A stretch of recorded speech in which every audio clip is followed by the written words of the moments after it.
Testing, testing, 1, 2, 3. Testing, testing, 1, 2, 3. Testing, testing, 1, 2, 3. Thank you.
Good morning, everyone. Thank you for being on here. It seems that a few people may have gotten a message that today's meeting was canceled. I don't know how that happened, but it's 10:10. We've made a couple of phone calls, and I think you all agree with me that we probably should get started.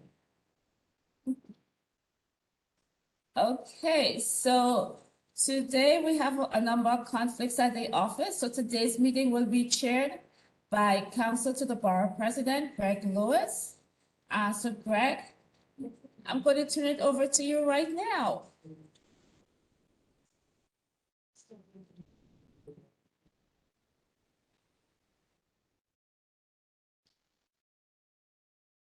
Hey, Greg, you're muted. We can't hear you, Greg. Okay.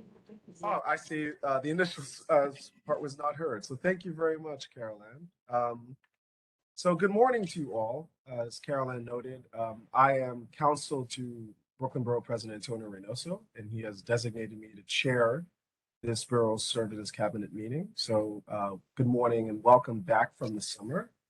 And welcome to our September Borough Service Cabinet meeting. In getting started, I'll ask Ms. Church. Caroline, would you please call the roll? Okay, today I'll do it a little differently. I'll call for the community boards and then any agency personnel that's on. Would you please call it your name and your agency? Thank you. Community Board 1. No surprise there. We know that our colleague Jerry Esposito recently retired after 45 years and 62 days. Community Board 2. Community Board 3. Community Board 4. Present. ISO last. Hey. Community Board 5. Community Board 6, Present. Community Board 7, Community Board 8, Community Board 9, Community Board 10. Present. Good morning, Carolyn. Good morning, Josephine. Community Board 11. Good morning, present. Hi, Marnie. Community Board 12. I'm here. I know I saw Barry. Community Board 13. Present. Morning. Community Board 14. Here, good morning. Hi, Sean. Community Board 15. Present, good morning. Morning, Laura. Community Board 16. Good morning, present. Hi, Viola. Community Board 17. Community Board 18. Thank you, district managers. Any agency personnel on the line, please give your name and your agency. Hi, Afia McCoskey, Department of Health, Office of External Affairs. Thanks, Afia. Welcome. Good morning, Sharice Lawrence, Department for the Aging, Brooklyn Government Affairs Officer. Sorry about that. Good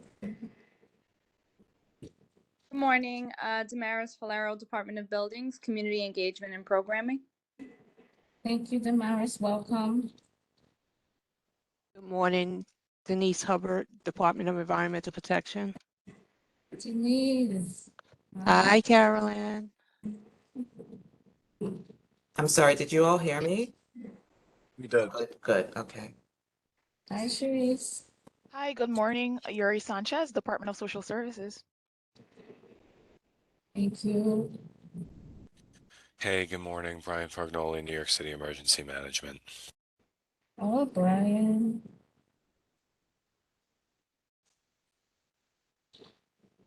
Good morning, Tanvi Pandya, New York City DOT.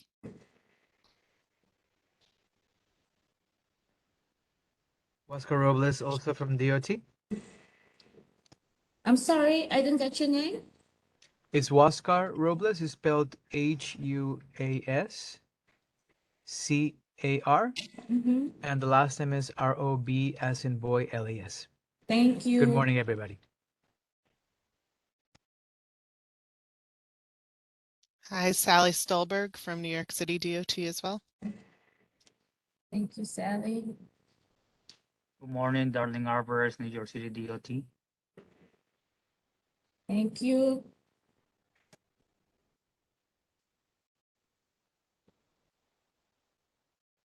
Nick Rollison, MTA, Government Community Relations. Good morning, everybody. Good morning, Nick. Welcome. This is your first one, I believe. It is. Thank you for having me. You're welcome. Is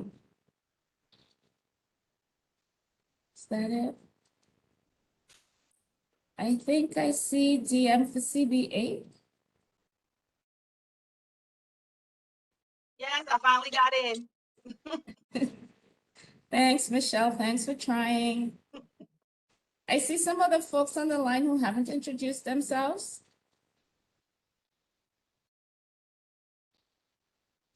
Good morning, John Flateau and Jabaran from New York City Redistricting Commission. Thank you. Also, Jabran Akram, Assistant Director of Public Engagement from New York City District Commission as well.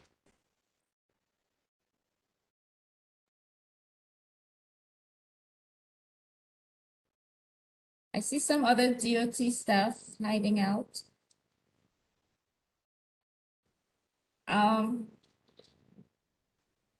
Emily?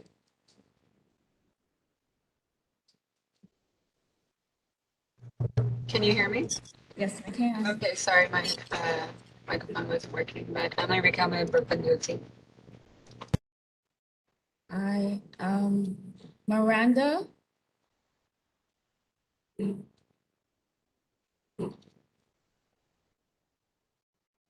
Okay, I guess folks will introduce them, other folks will introduce themselves later. I see Borough Commissioner Bray is on the line.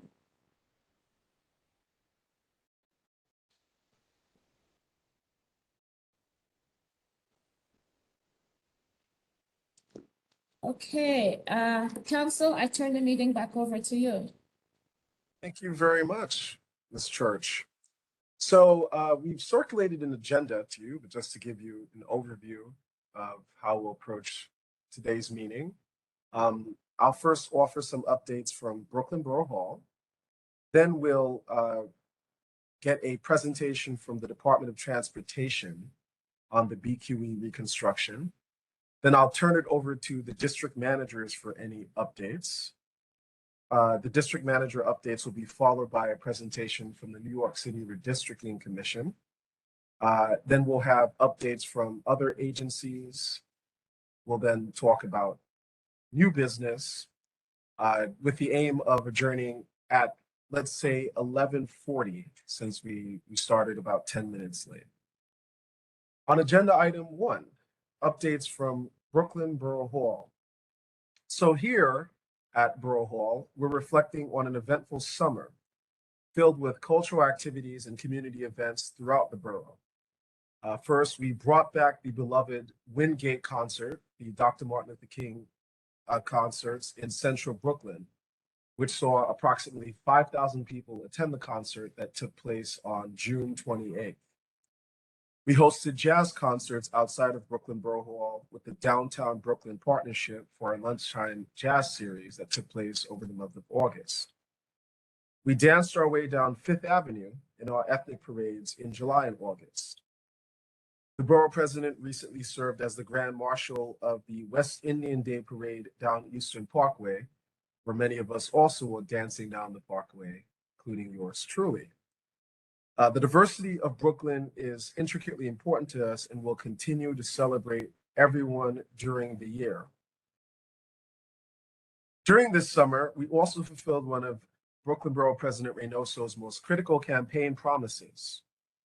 He allocated his entire 2023 fiscal year 2023 capital funding to help close racial disparities among maternal mortality rates.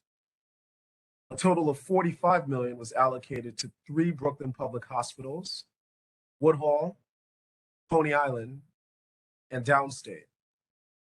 This is the first time that a borough president has allocated their entire fiscal year capital funding to one issue.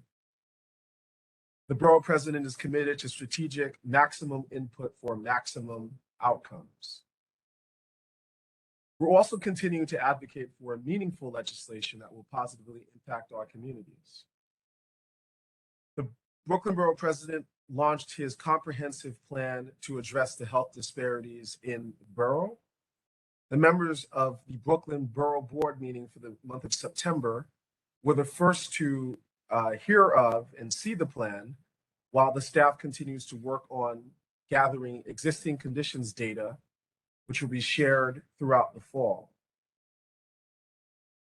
The borough president continues to provide testimony to the New York City Council on important topics such as sanitation issues, maternity health services, congestion pricing, and more. And of course, the borough president remains a strong voice on quality of life issues such as the proposed e-bike bans at NYCHA buildings. As a reminder, please follow Borough President Reynoso on social media. His Twitter handle is at BKBP Reynoso. It's the same identification or handle for his Facebook as well as his Instagram accounts. Please subscribe to our weekly newsletter through our website's Contact Us page. Our website, of course, is brooklyn-usa.org.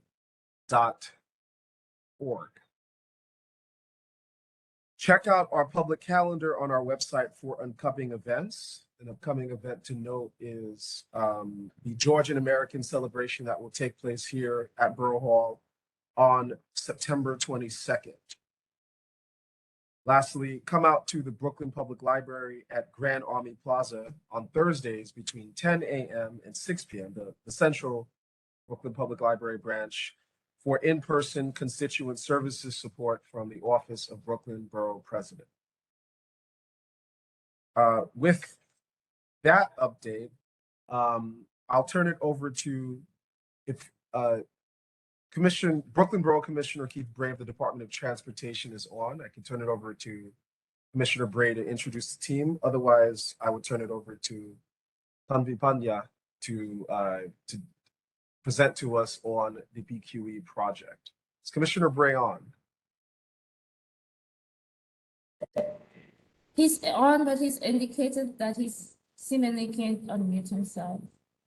I see. If I can, hi, if I can just add a few words, is that possible? Sorry, who is speaking? This is Waskar from DOT as well. Brilliant, Oscar. Good morning, Mr. Good morning, everybody. I see a lot of faces that I recognize. Good morning, everybody. Just a quick note. The topic it's the span 4 and 4. What's the other one, Tanvi? The other span?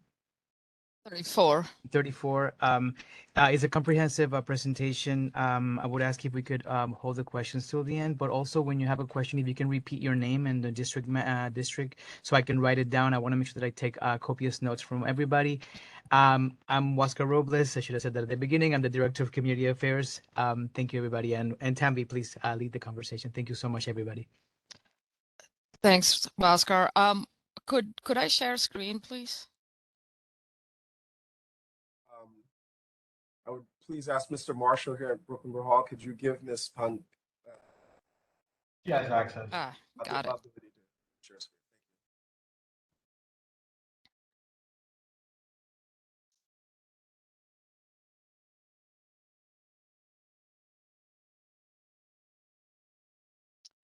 Okay. Good morning. Thank you for having us. So just to be clear, this is specifically about the interim repairs that we need to do on BQE while the longer term plans are still being discussed, and obviously they'll take a little bit more effort to come to construction. So I know everybody's eager to hear where that's going, but I just want to let you know this is specifically for the current effort to keep this corridor viable. So I'm Tanvi Pandya. I'm the BQE Executive Director. I've been leading the BQE effort for DOT for quite some years. I'm specifically going to talk about these interim repairs on span 434 and a couple of other supporting structures that we need to do in the near term. As some of you might be aware from the previous conversations around this structure, because of the nature of the structure, any work on it requires more lanes to be closed, and so therefore there is a lot of detours that we need to talk about, and then we're happy to take questions and do follow-ups as needed. So this is about this stretch of BQE, the triple cantilever section. And while we haven't talked a lot about what's the long-term plan, since 2018, we have been doing a lot of work in the background. We continue to monitor the structure very closely. At least every quarter, we have a team that walks through, and we have certain locations that if we see something, we either add sensors to it or we do further testing or analysis. So that's been ongoing for the last several years. We also have added sensors in certain specific locations to give us data that can feed our analysis and model that we can update as we gather data. So the sensors, tell us when we have a band where things are supposed to be. When they get out of that band, we can then follow up and see what has changed. And sometimes it's as silly as, battery ran out or someone kicked it. But it provides ongoing data so we can see over time how things are changing as well. In addition to this, as you might have heard at the end of last year, the legislation was signed for us to be able to do automated enforcement of overweight trucks. And so we are about ready to do the construction related to that. There is some installation that has to happen. And at the same time, there is back office effort. Since this is automated violations to be issued, there's some programming and effort related to that. So both are going on at the same time.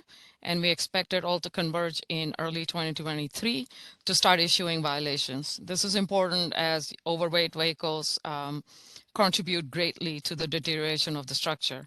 So this is an important thing that we've been able to accomplish.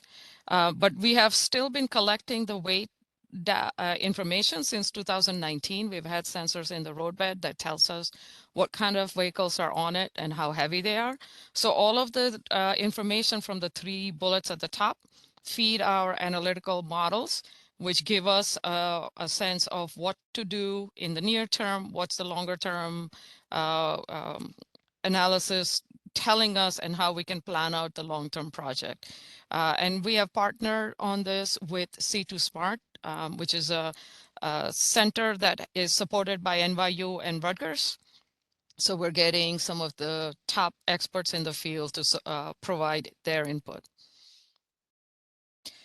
So with all of that effort that has been ongoing, what we have realized is there are a couple of locations that we want to address sooner rather than later. One of them is span 34, which is roughly at the Clark Street cross street on the Queensbound roadway. The other one is span 4, which is roughly at Grace Court, but on the Queensbound roadway. In addition, there is a fan plant at Clark Street. So there is some section of the fan plant that's between the Queensbound and Staten Island bound roadway that needs work. And then inside Geralman Garage, once you go through the roll doors, there's some substructure that needs worked on. So all of those are going to be worked on in the next year, so 2023. So looking at it from aerial view, just to get a sense of where these 2 spans are located.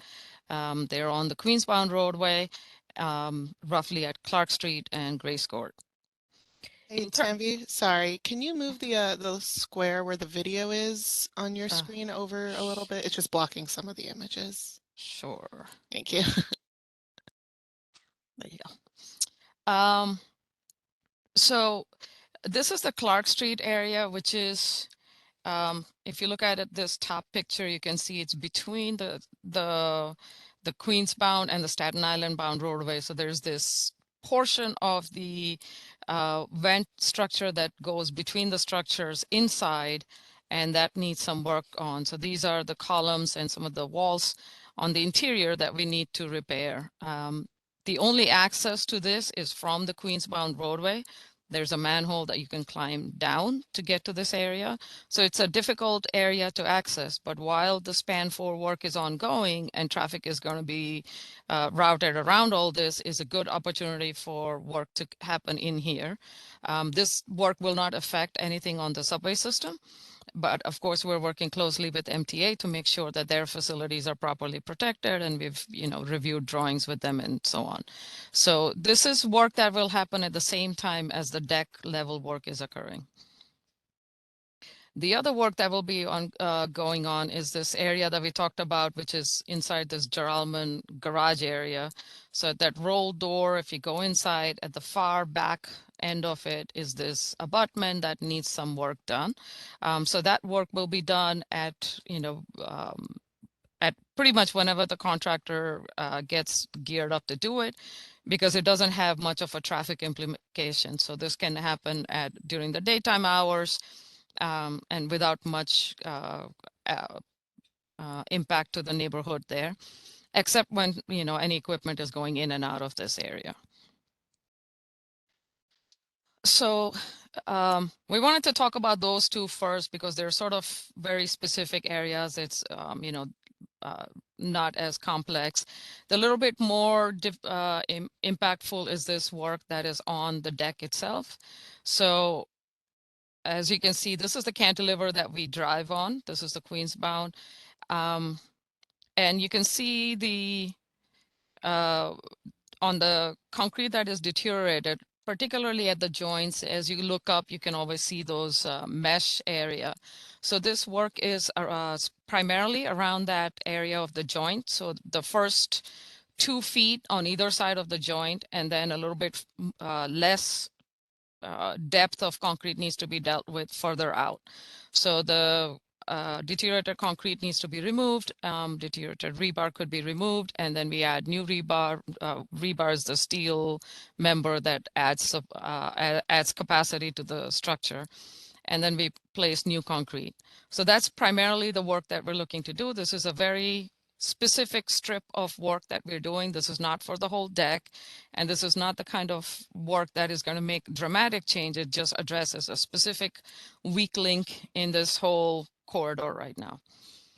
And then as we go a little bit further out into the deck away from the joint, we go into more of a partial depth section.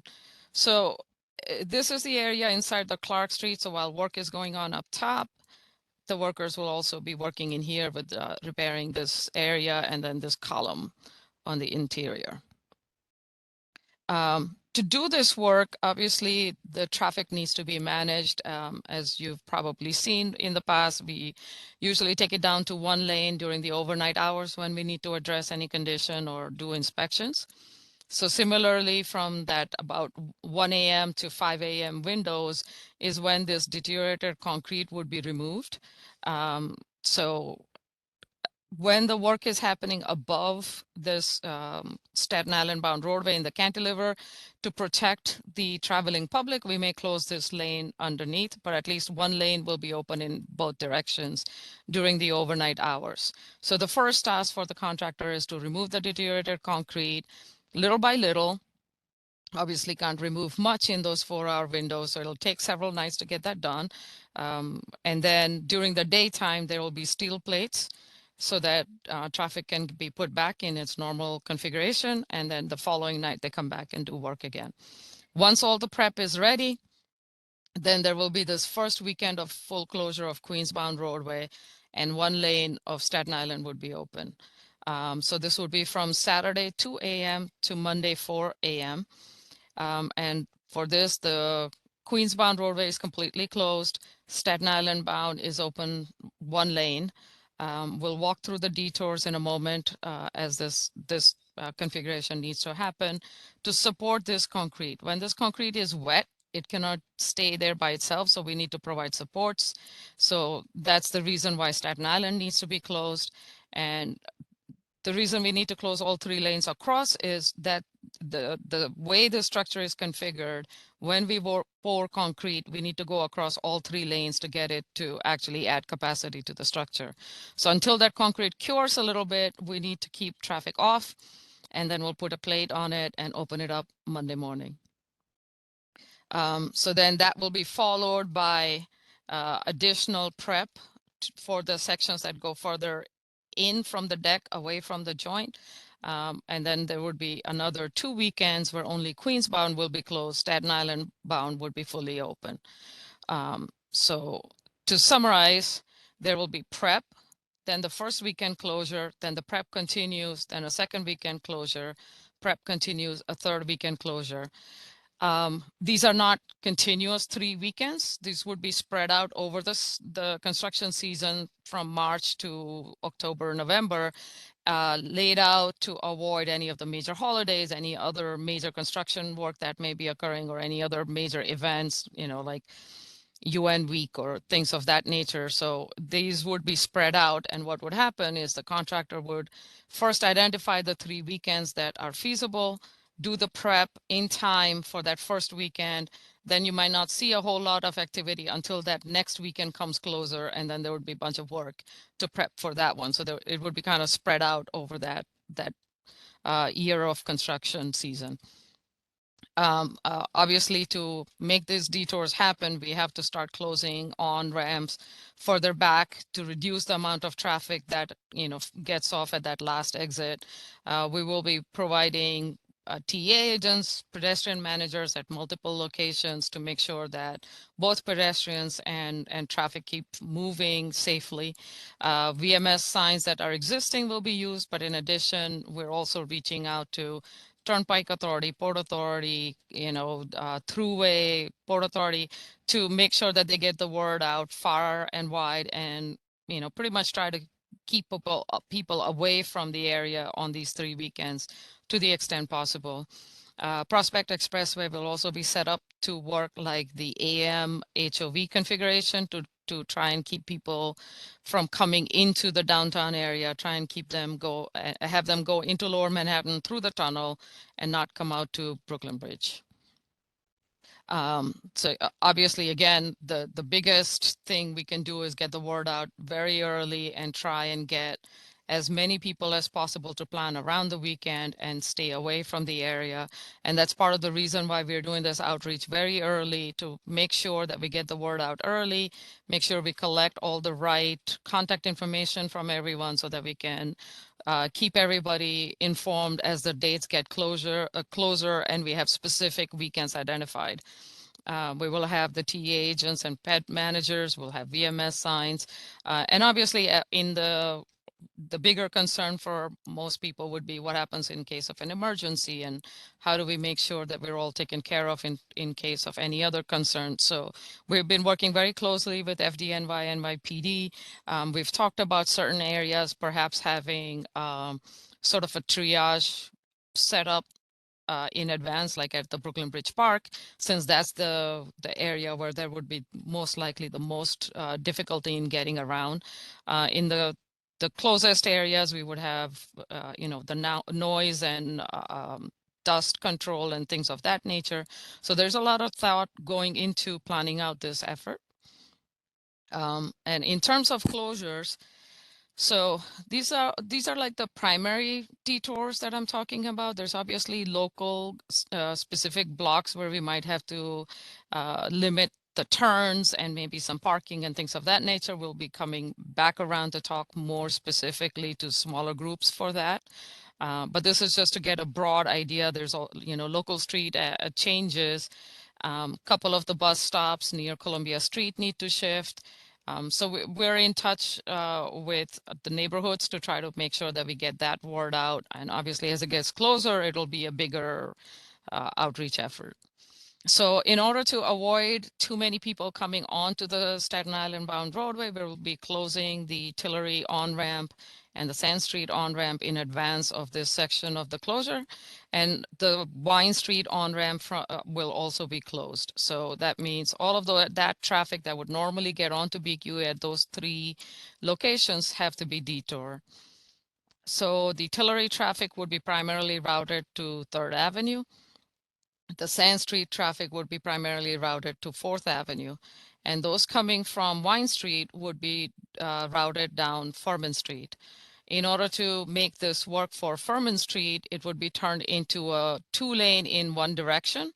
So typically and to get all of that traffic back on, we're going to modify the Columbia Street on-ramp to Staten Island bound roadway so that 2 lanes can come back in, so that traffic can keep moving in that area, along with obviously a lot of DA agents making sure things keep moving. And so to make that work, we need Furman Street to function as a 2-lane roadway going southbound. So that modification will be made for that first weekend only, because that's the only time Staten Island bound traffic is being rerouted. The second weekend and the third weekend, it's only the Queens bound. So this whole configuration I just spoke about is only for the one weekend. And so there will be some local modifications.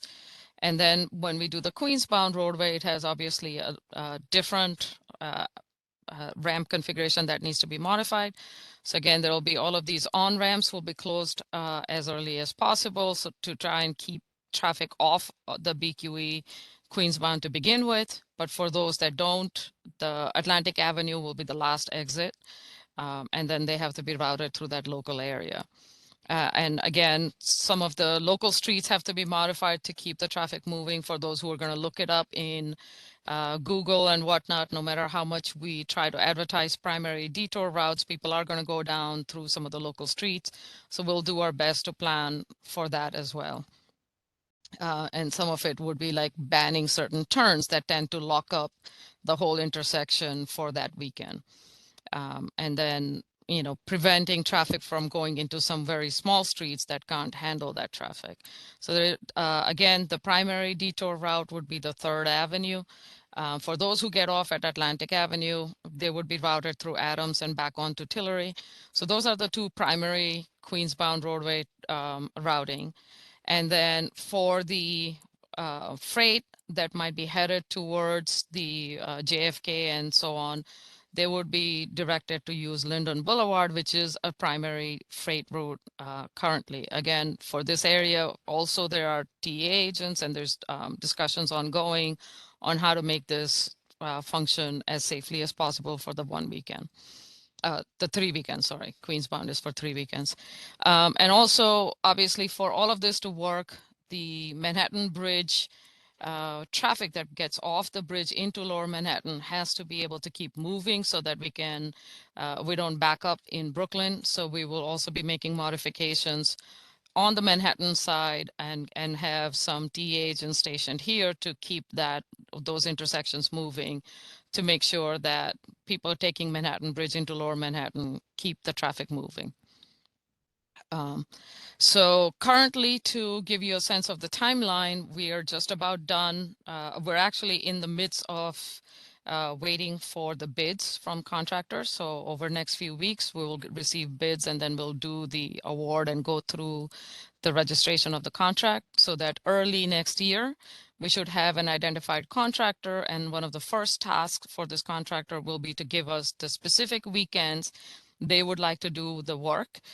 We've given them a marked up calendar of like, these weekends are no-goes, these weekends, are no-go because they're a holiday or because there's a major event in the city those weekends and so on.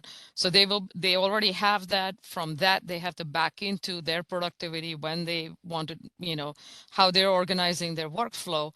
And they'll get back to us with the specific 3 weekends. We will, share that as quickly as possible so that everybody can plan around it. And then we'll do much more heavy duty media outreach and whatnot to make sure as many people as possible are aware of this upcoming weekend closures.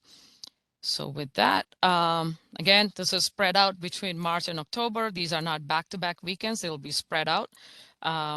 Geralman Street garage repairs can occur pretty much at any time that the contractor is ready to go. And then we'll be back with more specific dates as soon as they're available. Thank you very much. And I'm happy to take questions. Thank you very much, Tanvi. Are there any questions for the Department of Transportation?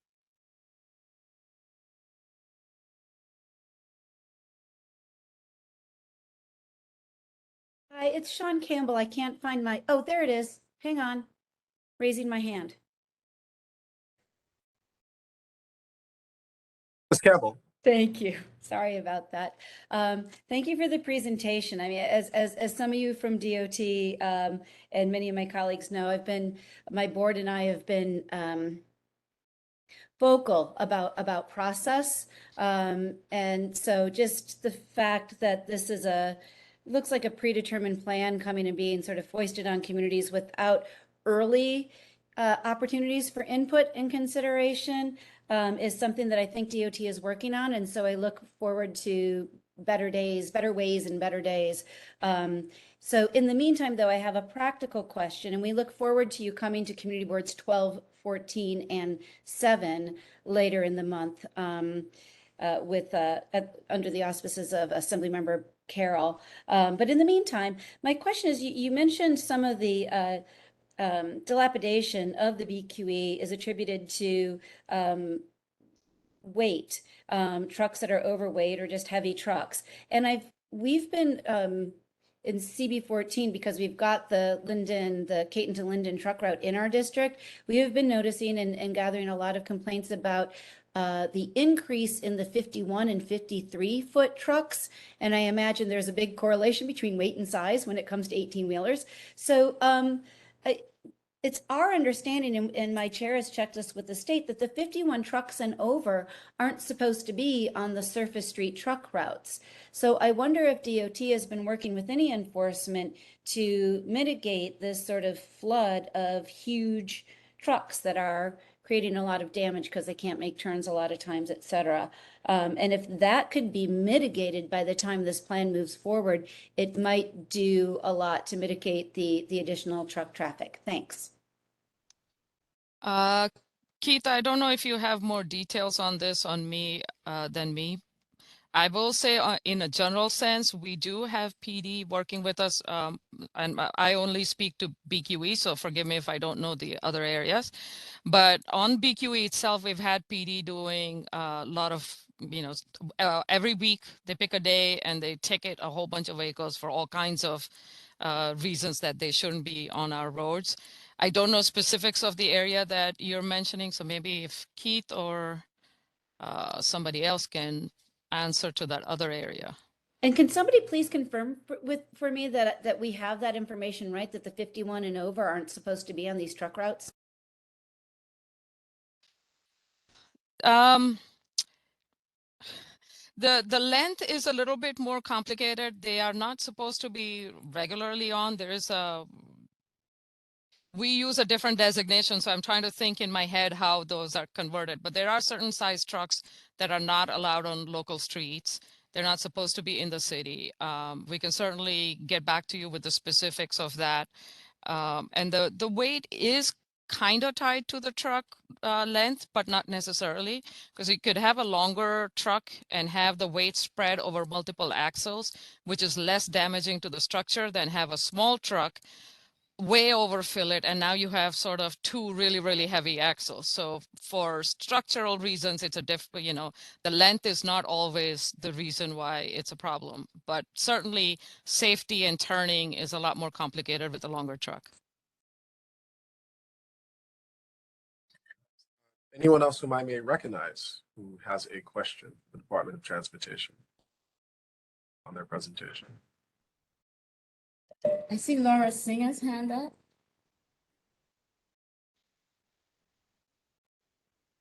Just a quick question. I know you don't have specifics on dates. Was there a time of year?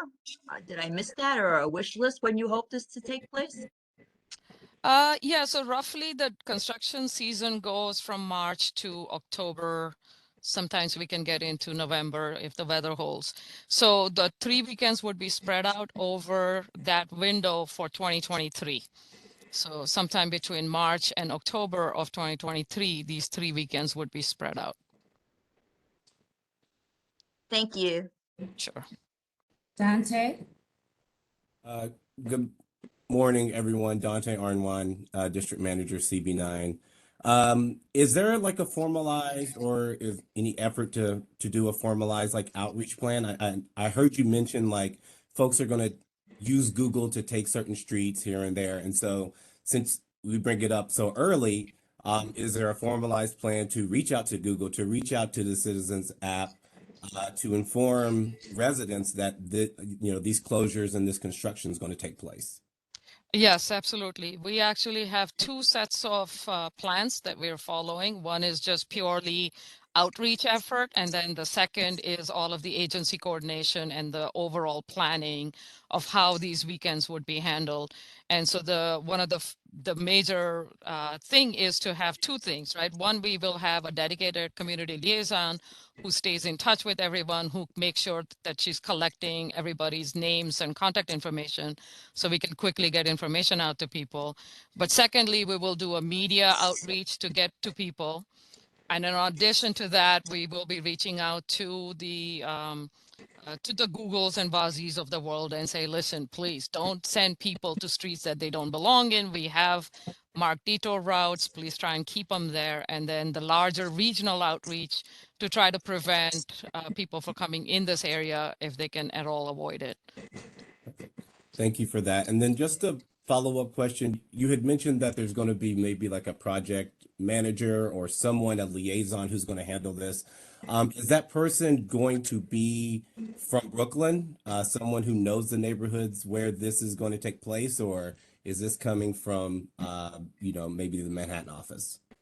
So, I mean, obviously our borough commissioner's office is always going to be available to you for immediate input, but the specific project dedicated liaison, aside from Waskar, who's also going to be available to address any conditions, the project specific person assigned to it is somebody from our consultant team, but she has worked on Brooklyn Bridge and BQE in the past, so she's very familiar with all of the stakeholders and the the important areas. So there's a multi-pronged effort on this.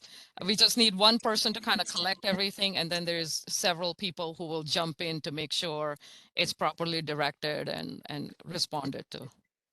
Thank you. And I promise this is my last question. I believe that you said you guys will pick, I guess, whoever wins the bid, and then they're supposed to respond to you with, I guess, 3 weekends between March and October. Is there a deadline for when they're supposed to get back to you and actually give you those dates? So yeah, that's one of the asks we have in the contract that says, once we give you the go, you have 15 days to give us these dates so that we can start doing all of the planning at our end. Thank you. Sure. Anyone else who I may recognize with questions for the Department of Transportation? Presentation. I think I have a question. It's Caroline from the VP's office. With the BQE being mostly closed, and trucks being diverted to go through Caton Linden pathway, are there any plans to mitigate the congestion over there in those days? Over there is usually very, very congested, and I imagine it will be even more so on such days. Right. So, there are still going to be the 3rd and 4th Avenue detours that will be open. The Linden one is for people who are headed towards the Van Wyck any case. So it's not that all trucks are being sent that way. It's just if they were all originating from BQA and headed towards Van Wyck, then that's the traffic we're are going to ask to go that way. But it's not everything. Certainly we're going to have the TA agents everywhere. We're going to try and just keep people away from the area to begin with. And it is over the weekend, which typically is a little bit reduced traffic any case. So there's all these things that it's no one thing is going to chip away with the congestion on that bit, but we hope to get to a reduced number of vehicles by reaching out all the way at Turnpike and Thruway and Port Authority and trying to keep the traffic out of this area altogether. For the ones who come, we split them over multiple places that they can use.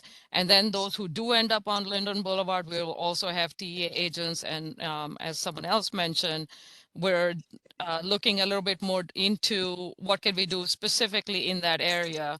But again, this is over a weekend, so we hope that there's less traffic. Obviously, there's more pedestrians and people out and about, so we have to be mindful of that and account for that.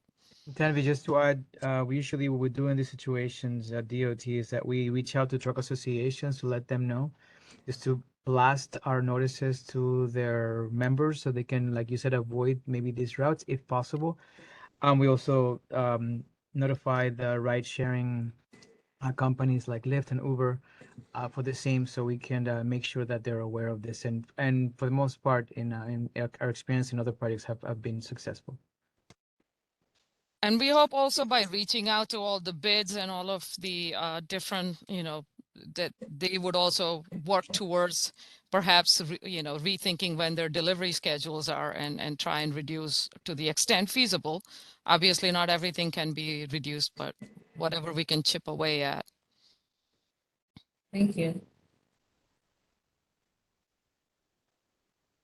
If there are no further questions, we'll close out this agenda item, thanking the Department of Transportation for their presentation. Wishing you all a wonderful. 1 second, Greg. I see Barry Spitzer. Yeah. Oh, I apologize. Please, recognizing you, Mr. Spitzer. That's okay. I got a quick question. So being that we're gonna undergo some discomfort here for a while, is the ultimate goal that the 3rd lane will be returned to the BQE? That is something that is in discussion and is part of this longer term thinking about the BQE. At the moment, this would just address the conditions that we see could arise. We're obviously ahead of the condition. It's not something we expect to be a problem in 23, but we're addressing it in 23 so that we don't hit that later timeline. But the lane configuration is part of the conversation for the longer term BQE plan. So that is a yes? That is, I'm not in a position to commit one way or the other right now, but traffic in the larger area is part of the conversation. It is not yes or no at the moment. We are looking at it. Okay. Thank you. One more just check. Is anyone else whom I may recognize questions? Otherwise, we will once again thank the Department of Transportation for this presentation update. Yeah, I would thank you, Carolyn. I just wanted to quickly, I put it in the chat, but I just wanted to say it out loud because it's really important. The outreach, there's a request for an inquiry about outreach in various languages. And of course, you can work with the local community boards. We can help identify the various language newspapers and, our press outreach for television, radio, and newspaper. And then you mentioned reaching out to the bids. We can certainly, again, early and often is better than could you please rearrange your deliveries next week. So please let us help you with that. Thank you. Sure. We always rely on the community boards, and we really appreciate the help. We get translators. We provide newsletters in different languages. But yeah, just if you know of a community over an area that would benefit for more nuance outreach, please let us know, and we're happy to tune our outreach. Thank you. Thank you to the Department of Transportation, and we'll close out that agenda item. Moving on with our agenda, I will now solicit updates from the district managers in the sort of numerical order where there are district managers attending. So to clarify that, as Ms. Church explained, of course, we know that Community Board 1's venerable district manager of good memory has retired, so we'll pass Community Board 1. For Community Board 2, we of course know that position continues to remain vacant. So that brings us to Mr. Butler in Community Board 3. Mr. Butler, do you have any updates for us? Not really. We had a board meeting last night that me and Carol Ann was on till 11 o'clock. That's about it. Thank God it was virtual. I don't know if y'all discussed that about the governor and the executive order, and that virtual is ending. I don't know if we're going to talk about that. If y'all spoke about it earlier, we're going to talk about that later. And how does that look? As we had a very long conversation about that last night, right, Carol Ann? So yeah, so that's my update. I'm looking to get some sort of guidance on that. How's that going to look after the 27th? We're all supposed to go back to in-person and or hybrid. No more complete virtual. Thank you for that, Mr. Whitland. I will address that perhaps in new business, it seems. So I will consider you to have raised that issue and return to it then. Ms. Leon for Community Board 4. Excuse me, good morning. So this was an interesting summer for many reasons, but I guess in summary, we were able to host some pretty interesting events and meetings. In July, we kicked off a new, I would say, initiative/event series called 311 Community Walks. So it has multiple purposes, but basically it's supposed to be a way where we're taking the frustration from 311, or basically channeling that energy into finding ways to get information to the board's office. So we convened the event with local block association leaders, with other community stakeholders. These are the folks that are usually calling 311 on behalf of everybody. And we said, hey, we're not trying to give you more work. We're just trying to find a way to encourage others, right, to take some time, out of their day to do a quick walk on their block, file any 311 calls that need to be filed, and then fill out a really quick form to let us know what's going on. So we have another way to inform our district needs. And then there was in August a nightlife interagency meeting off specifically the Jefferson L stop. This was in response to a bunch of different complaints from the community, quality of life issues, and even some of the concerns of the businesses. It was tailored specifically to the nightlife establishments. So we held it at a time that was more convenient for them. The event was live streamed, so folks were able to join. Everyone that reached out to us initially was also invited to participate, whether in person or online. It was very well attended. We had over 7 agency representatives there, so thank you to everyone who made that possible that's on this meeting. And I think that it's a start at that conversation, but that goal was really to help us improve our relationships with the establishments and of course their relationships with all the agencies for us to be able to resolve complaints and issues much faster. And there's been some evidence of that, but we do have a long way to go in regards to all the other concerns, a lot of trash issues, of course, so to be continued. And then the last 2 things that I have for Borough Hall to be aware of, I'm sure Mr. Camacho has mentioned it in Borough Board, but we've been focused on conversations about 335 Central and the future of that site. It's the District Public Health Office. So more on that, I'm sure you'll hear soon. And then of course, thank you and shout out to my counterparts at CB3 and CB16. We are still pushing for advocacy around the Broadway project to have the entire corridor resurfaced. So hopefully we'll get some more updates on that soon. And also thank you to DOT for meeting with us over the summer and giving us the cost breakdown. $100 million. We'll find a way. We'll get there. That's all for me. Thank you, Celeste. Now moving on to Ms. Perkins for Community Board 5. Any updates?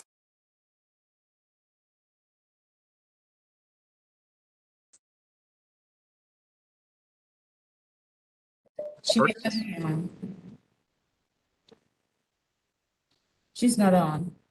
Oh, very well then. We'll move on to Community Board 6. He dropped out. Let us then move on to Community Board 7. Mr. Lawfer. Good morning, Jeremy Laufer. I'm sorry, I was dealing with an emergency during most of the presentation. I request a copy of the presentation if we have that. I take note at the end that I heard DOT say they always provide translation. If I believe he left out, or he should have used the word never, because it is never in my experience that DOT has provided translation when we ask. When we don't ask, never. Tonight is my first in-person meeting in 2.5 years. It is our executive committee. It is supposed to be hybrid, but unfortunately discovered that my camera in my room is not working. I'm hoping to have an IT person here today to get it fixed. I envision we are all going to have IT problems in the future, lots and lots of IT problems. And because we don't have the same equipment, we're all going to be on this on our own. And it's kind of scary that, our little agencies are out there in the ether trying to deal with this and figure out how we're going to make our own little portion of the world run. Good luck, everyone. Oh, and the other fun thing I found out today, our first in-person meeting, somebody who's typically there called us to apologize. She won't be able to be there because she has COVID. Still looking forward to this. Thank you very much, Mr. Lawfer. Moving on to Community Board 8, Ms. George. Hello, everyone. Community Board 8, we don't have any updates at this time. Thank you. Very much, Ms. George. Moving on to Community Board 9 and Mr. Arnwine. Good morning, everyone. No real updates coming from CB9. We haven't had our general board meeting yet. That will be in a couple of weeks. So once that happens, I'll have an update for you guys. Thank you. Moving on to Community Board 10, is Ms. Beckman on? Yes, I am. Good morning, everyone. Can you all hear me? I was having some issues with my audio. I just want to share with the cabinet that Community Board 10 has a new chair that was elected in June. Her name is Jane Marie Kapitanakis, and a new slate of executive officers will be sworn in at our in-person general board meeting on Monday, September 19th. So we're very excited about our new leadership team here at Community Board 10. And I would also like to share that the district office participated this summer with Department of Youth and Community Development's Ladders for Leaders program, where we had two wonderful young adults work at the district office this summer, and we worked on some district community needs statement items, including a survey of all restrooms and comfort stations within Community District 10, which has been identified by local families as some problems with local bathrooms. So they were able to put together a comprehensive report working with our elected officials. And I just want to give a shout out to the program. And if anyone here has ever considered it in the past, it was a wonderful experience for us at the district office. I think the young people learned a lot, and we learned a lot from them. So that concludes my report. Thank you. Thank you. I would propose 3 cheers for Ms. Kapitanakis, but I think we're all tired of that, watching it happening across the sea. So congratulations in any event. And I'll move on now to Community Board 11, Ms. Elias Pavia. Are there any updates from Community Board 11? Yes. Hi, good morning. Elias Pavia, District Manager. Board 11 has no updates at this time. Thank you. Let's move on to Community Board number 12, Mr. Spitzer. Nothing at this time. Thank you. Very much. Any updates? Moving on to Community Board number 13, Mr. Mark. Yes, there is updates from Community Board 13 down here in Coney Island. We did have a visit from our DOT commissioner, and we did accomplish one of our goals that we were trying to get a stop sign right by Seagate. And how we got it was the commissioner almost got hit by a car, and he realized, yes, there should be a stop sign here. And therefore, within the summertime, we got a new stop sign there. It took Giving us me ideas, Eddie. Yeah, it took them 40 years to see that there was a senior center right in front of the Seagate, and there was no stop sign. Go figure. So anyway, that was one thing. We're also, the CB13 is also in the process of trying to relocate. What happened is we are, if some people know, on the 3rd floor, our elevator does not work. And it's not been working for the last 2 or 3 weeks. So we're in the process with DCAS to see if there's any ground floor storefront that is available for us. So keep your eyes open.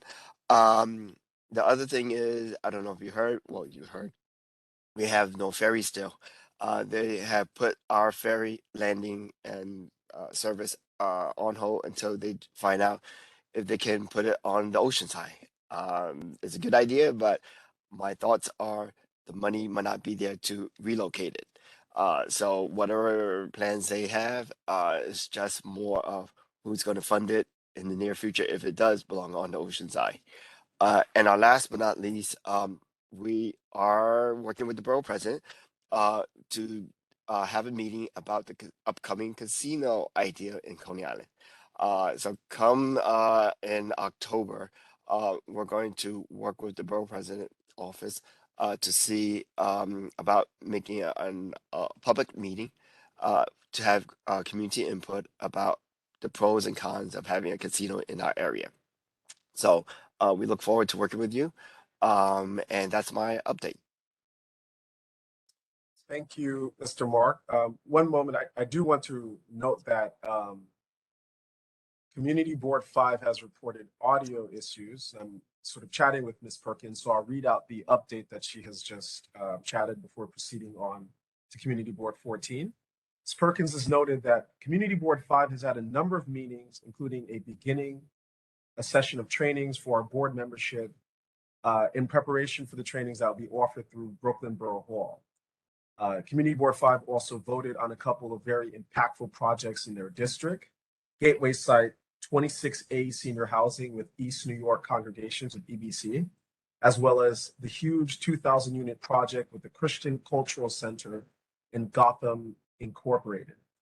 Lastly, they are looking to host their district budget consultations.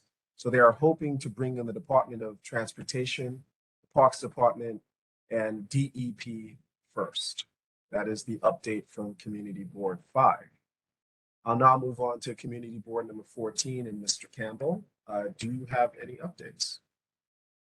I do. Ms. Campbell, pardon. It's okay. Yeah, that's all right. It happens.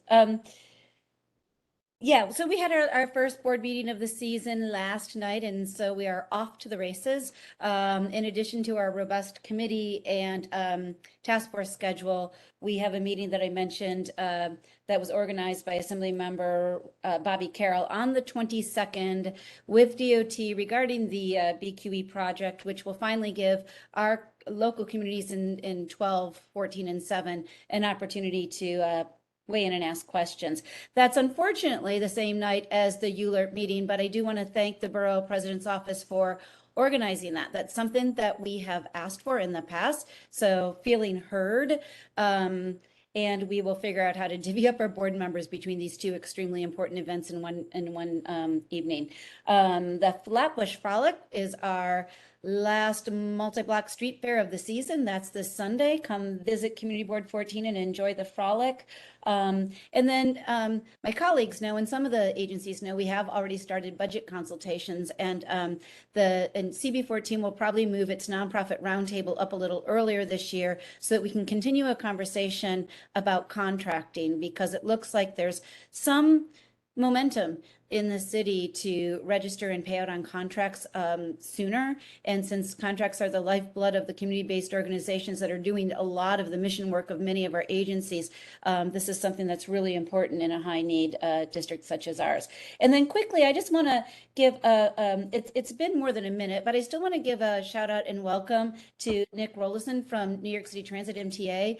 There were so many people who were so afraid of losing the great and wonderful Andy Inglesby and getting somebody new, but Nick's been great and on point and really responsive and helpful. So thank you to him for that, and welcome.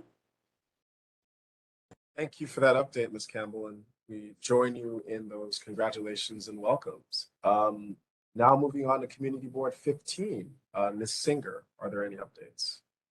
Just briefly, our next board meeting is September 20th, so it's coming up. It will be virtual. We're hoping that Kingsborough, that previously has been our host, will let us return in October. Also, we did lose a long-standing member of the community board to COVID last year, our Rabbi Melvin Berg, and they're having a street co-naming for him this Sunday, September 18th at 4 o'clock, Ocean Avenue and Avenue V, where his synagogue is. So we'll be attending that in his honor. Thank you. Thank you very much, Ms. Singer. I think we'll take a very brief moment just to sort of acknowledge the deceased member.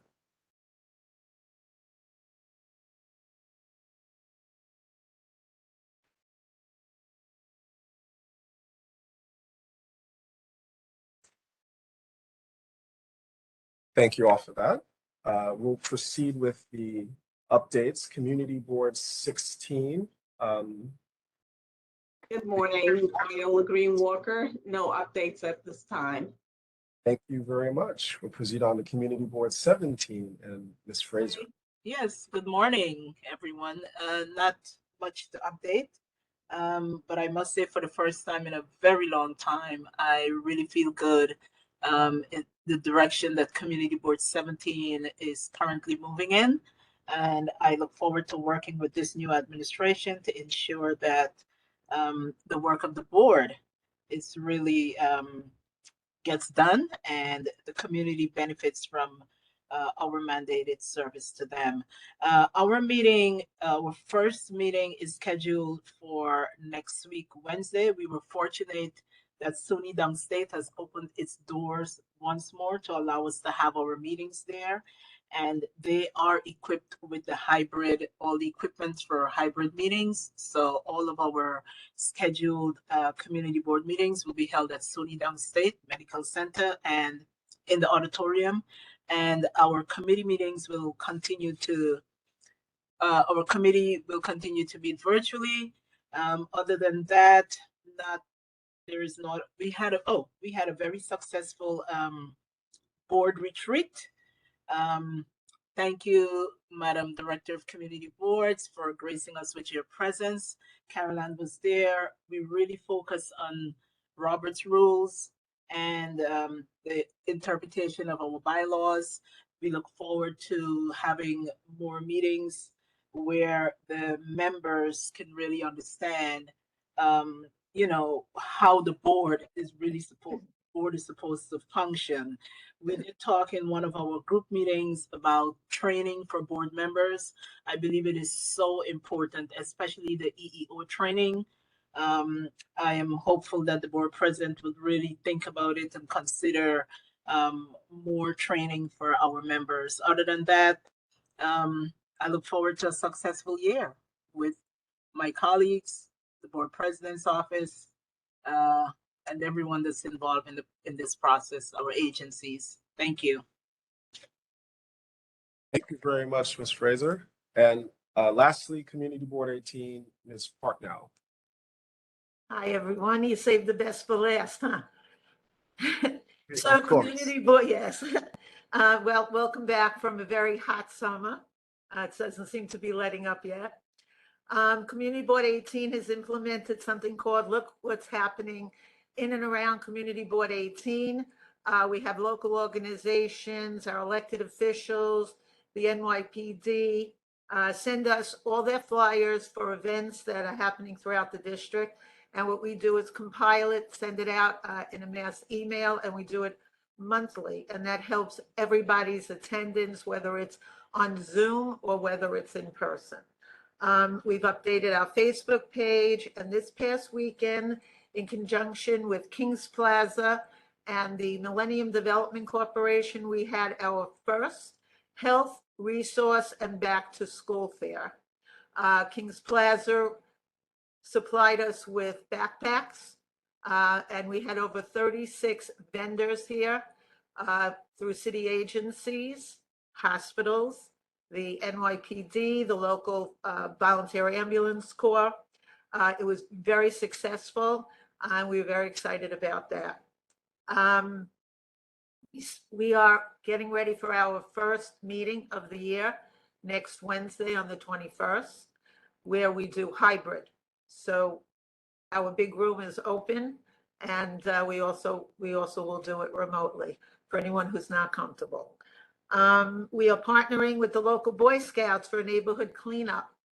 And the only issue that we have right now with any city agency is DEP. They need to take responsibility for the property that they have here in and around Community Board 18. DCAS is involved, and they are trying to help us take care of that. And we'll see where it goes. But that's the major complaint that we have. They have a lot of property here along this whole corridor and into Canarsie, and they're not maintaining it. And that's causing problems with the residents and with the community board, actually. So we're trying to work that out. Like I said, DCAS is involved, and we're hoping for a good outcome. Thank you very much, Ms. Partnow, and thank you all for the updates from the community districts. Thank each of you district managers for your updates, and more importantly, for all that you do. Next agenda item is a presentation from the New York City Redistricting Commission, led by Executive Director John Floteau. Also, I believe Jabran Akram also was introduced during the introduction. So I'll hand it over to the New York City Redistricting Commission. Thank you so much, Gregory. Good morning, everybody. My name is Jabran Akram. I'm an Assistant Director of Public Engagement. We're also here joined by our Executive Director, Dr. John Floteau. I'm going to share my screen. Let me see. Can everybody see my screen? Yes, but can you possibly go into presentation mode? Yes. Great, thanks.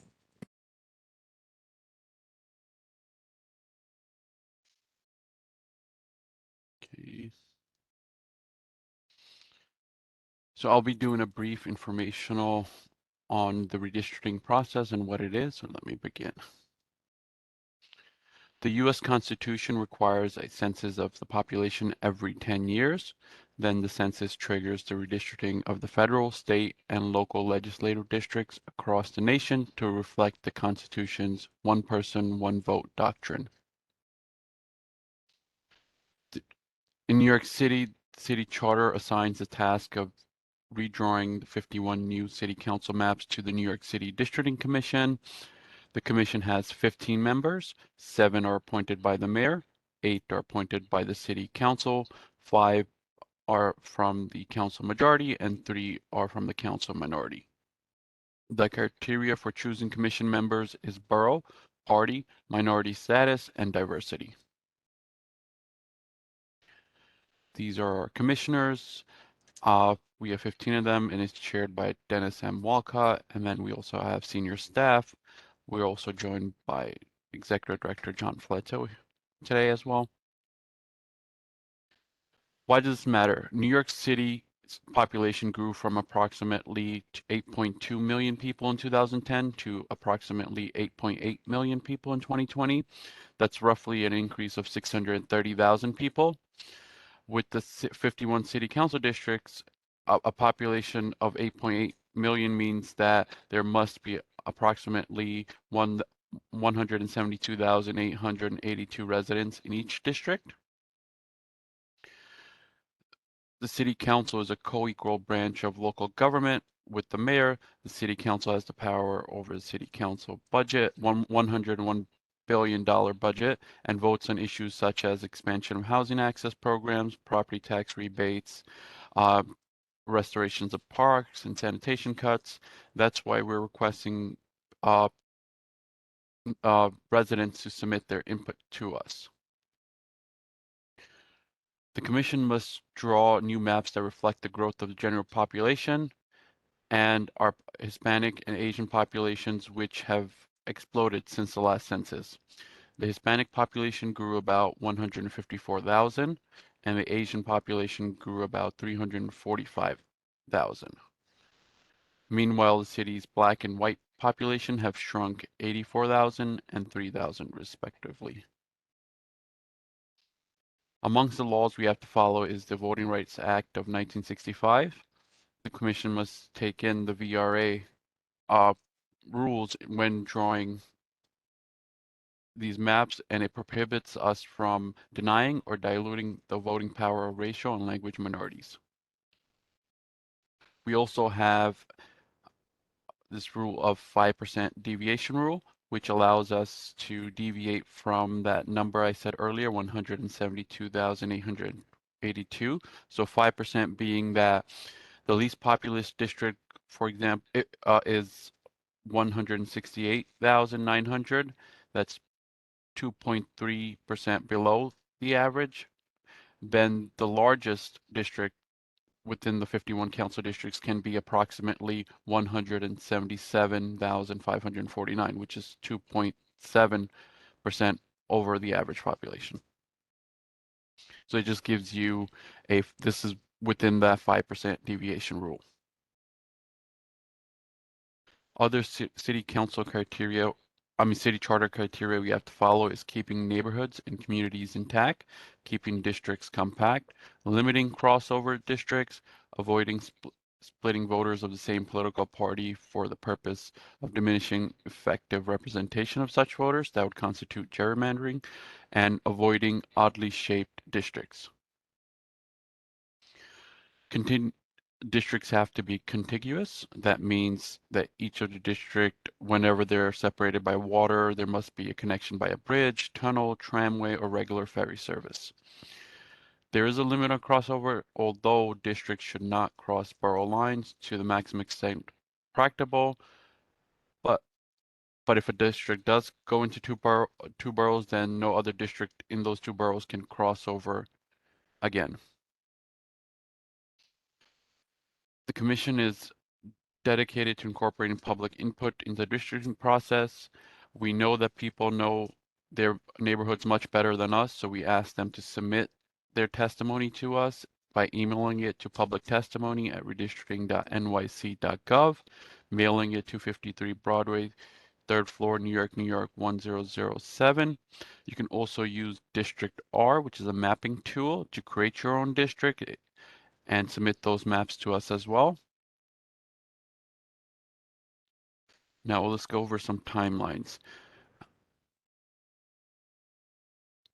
So currently, we've had our 5 borough public hearings, which happened in May, June 27, 29, and July 6 and 7.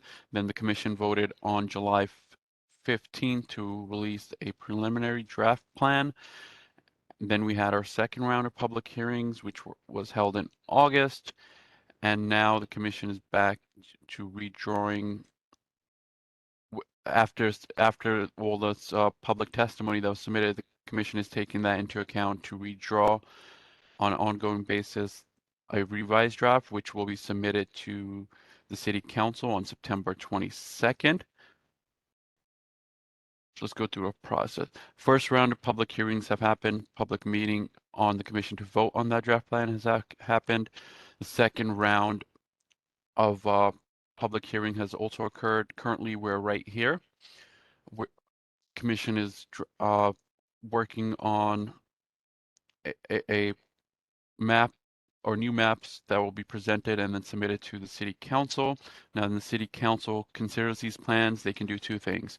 City council can approve it or do nothing, and then we can submit those plans to the city clerk, or the council can do a formal objection and submit, and then the commission holds more public hearings.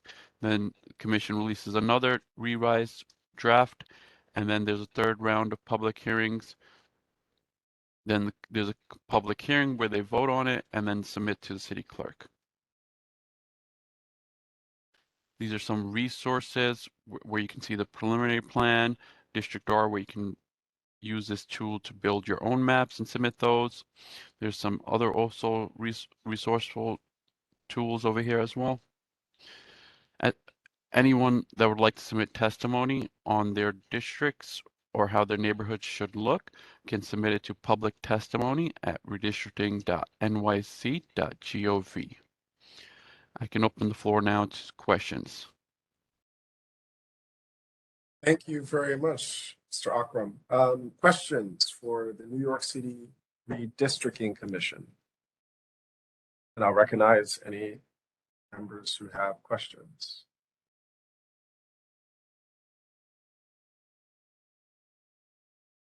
It's Barry from CB12. Proceed. If the council objects to the submitted district lines, what's the timeline for the rest of the process to work itself out? So if the council rejects the plan, then it comes back to us, and then everything has to be submitted, I believe, by February. We'll be done with this redistricting process. So everything should be done by Feb.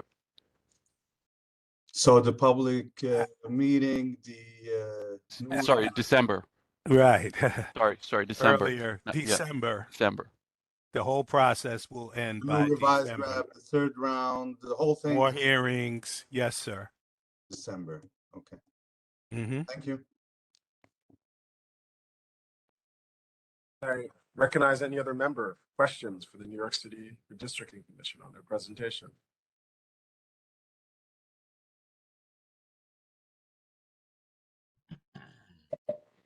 Henry Butler here. Hey, Mr. Butler, thank you. My question, and hello, Dr. Flateau. Hello, Mr. Butler. Fabulous Community Board 3. Thank you. So the city council rejects, right? and they give various reasons as to why. Each council member is going to give various reasons for those who don't like the lines. What is the process of disseminating through all that information and determining, well, this council member has made a good point, so we're going to change the lines this way, or this council member, their point they're making, it's really not legit, we're going to keep it this way. I guess the question I'm asking is the influence of the council members and their reasoning for rejecting. How much of that is taken into account when you think about when you submit those last set of lines? Very good question. So as Mr. Akram mentioned, the commission, the 15 commissioners will hold a public meeting actually next week on September 22nd, and then they'll make a decision to release the next plan, which will be called the revised plan. So on that day, the city council will have approximately 17 days, 3 weeks to review that revised plan. The city council can formally put together a resolution, and then they vote it out of the city council, simple majority, and that resolution will come to the commissioners. So those 15 commissioners then will meet, review, deliberate, whatever kinds of recommendations or critiques coming from the city council, and they will deliberate and determine the answer to your question, Mr. Butler. Maybe there's just one or two issues, and there could be a whole plethora of recommendations to revise. So the commissioners, the 15 commissioners, will review the city council's responses, and then they'll determine how to proceed. And there will, if needed, we'll do another round of public hearings as well to get public input from the entire New York City public as well as the city council before proceeding to the next step. And make that final decision you asked about. What are they going to do with the information? They will take a vote again if needed. Okay, got it. But there is the chance that the commission, the 15 commissioners, could say, okay, we heard what you said, but you know what? We're going to keep the maps the same. That's a possibility as well, right? That's up to the commissioners. Yes.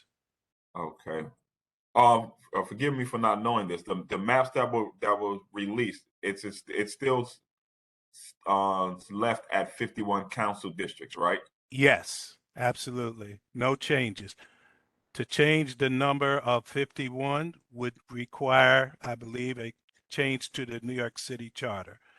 That number is written into the New York City's Constitution, the city charter, right now. Got it. Thank you. Thank you. Further questions from the for the commission? Yeah, Sean Campbell here from 14, and that actually was my first question. I didn't realize the number of districts were static by virtue of the city charter. That's interesting. I thought there'd be a population tipping point that would add one. So they're just going to get bigger, and more people are going to be represented by one. Looks like that should be reviewed. But I also wondered if the testimony previously submitted was available on the website or yes, elsewhere. Absolutely. There are thousands of New Yorkers' comments and maps on our website right now. So we're trying to keep up, as a matter of fact. Right this day, we're still processing and uploading comments. But yes, that information, as fast as we can get it up on the Redistricting Commission website, that information is available to the general public. Cool, good news. And it sounds like a little careful what you wish for, but is it sortable by borough and some sort of borough breakdown, neighborhood, yes, district, something like that? Yes, cool. It is. Thank you. I'll go take a look. Thank you. Thank you. Other questions? Do you have another question? Since we are Community. Part of Mr. Butler, I'll sorry. recognize you after, if anyone else who has not yet had an opportunity to ask a question, then I'll recognize you. Anyone who's not yet had an opportunity to ask a question, may I recognize them?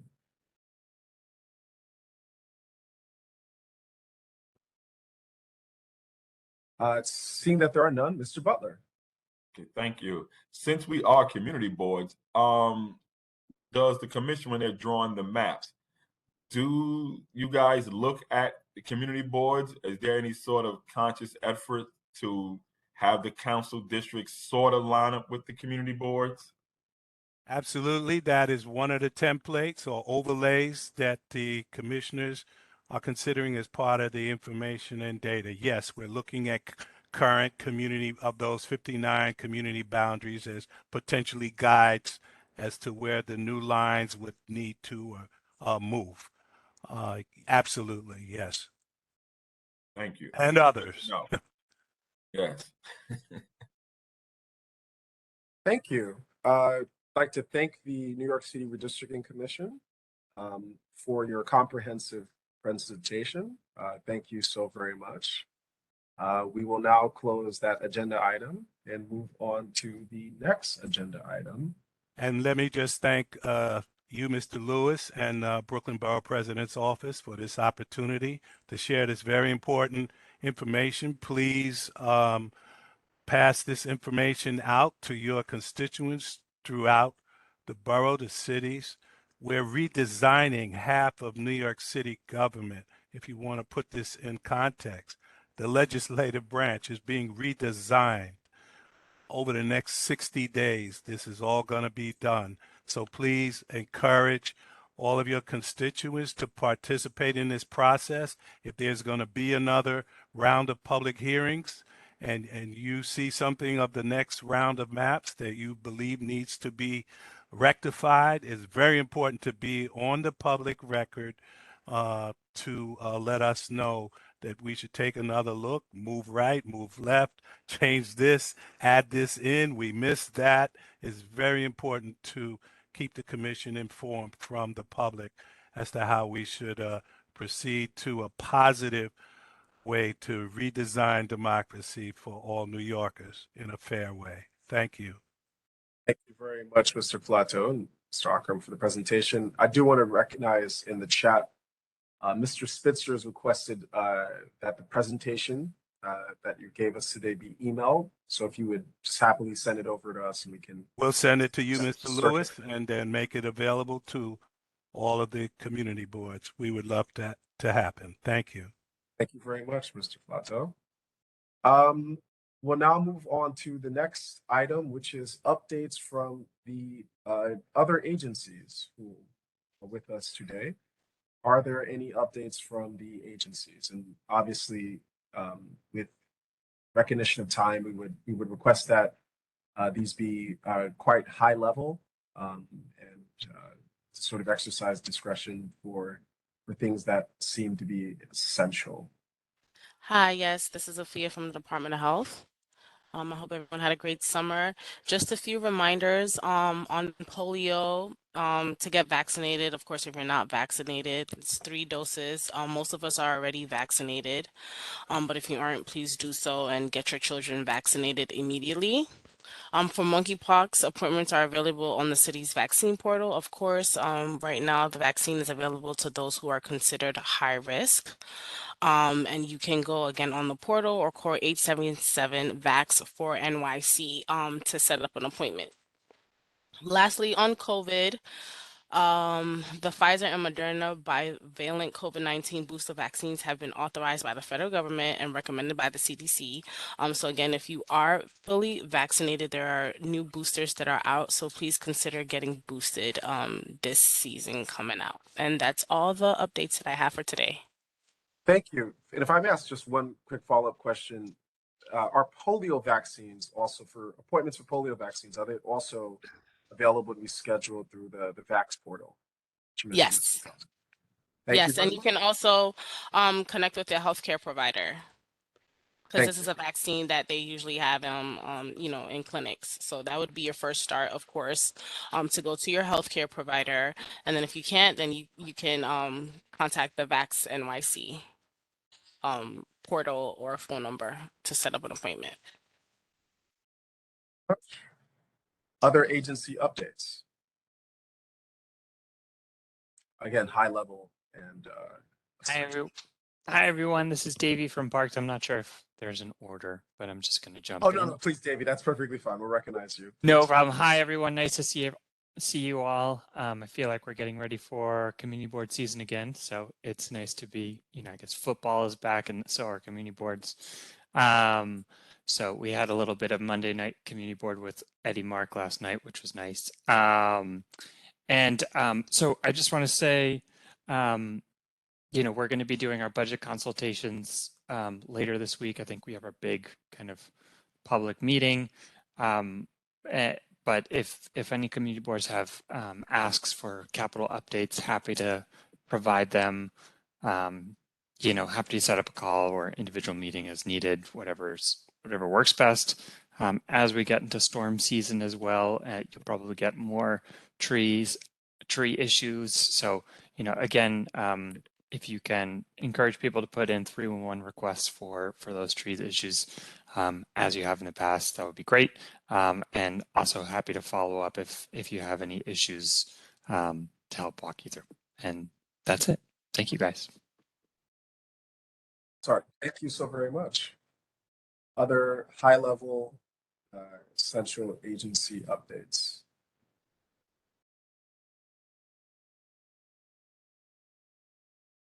Hi, this is Nick Rollison from the MTA. I'll just be very brief and say hello and introduce myself.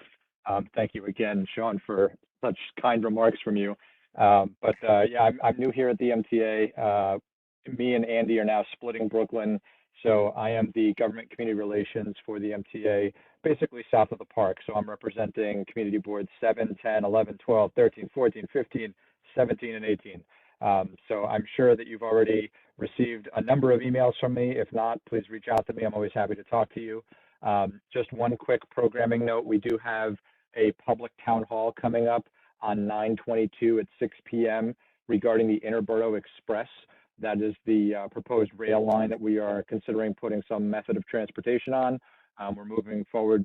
We're moving closer to a definition this fall of our preferred method. So please, if you're interested in that topic, please come out to that town hall. I'm happy to provide more details. I'll put my contact information in the chat, but you can always reach me at my email, nick.rollison, ROLOSON @mtahq.org, and look forward to working with everybody. Thank you so much. Thank you very much. And yes, we'd certainly ask for information in terms of the location, et cetera, of that public hearing on Interborough Express. Please do circulate that. It's easier, you can circulate it through us and we'll get it on to the rest of the Borough Service Cabinet. Other high level and essential agency updates. Yes, good morning. This is Juliet Lewis from Con Edison. It's so good to see all of you. And once again, as you know, Con Edison likes to keep in touch with our friends at our community boards. I just want to bring your attention to a press release that was probably should have been sent to your office earlier this week in regards to Con Edison offering assistance as you know, the energy market prices are going to surge, and we want you to be aware of what we are doing in preparation. We have set up several payment options that include level billing, energy saving tips, and also to alert you to our energy efficiency programs. This news release is just the beginning of more of our outreach to explain to you why it's going to be more expensive this winter. And we just want you to be aware of what we are doing to help save, to help prepare our customers for this. again, we do have tips that will help in the savings, and we want you to be able to reach out to our offices, customer service at our 1-800-75-CON-ED, and that is 1-800-752-6633. That's our customer service office, as well as our website at coned.com. There's a lot of information there that can be helpful. And I would also like to extend an invitation to speak with our community board district managers, maybe next month, where we can get a SME to a person with more knowledge on our various programs that can be helpful to your customers come to the community board. We'll speak to you later on that, Louis, Gregory. If there are any other questions or you need any information, again, you have your Brooklyn relationships, and you can always reach out to us and we can help to answer your questions. Have a good day. Thank you. Thank you very much. Further agency high-level important updates.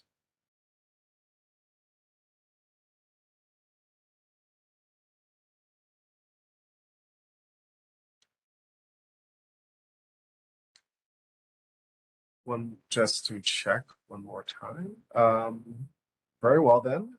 There being no further updates, we'll turn to new business. I want to first recognize Carol Ann Church from our office before proceeding to address Mr. Butler's point that he made in his updates.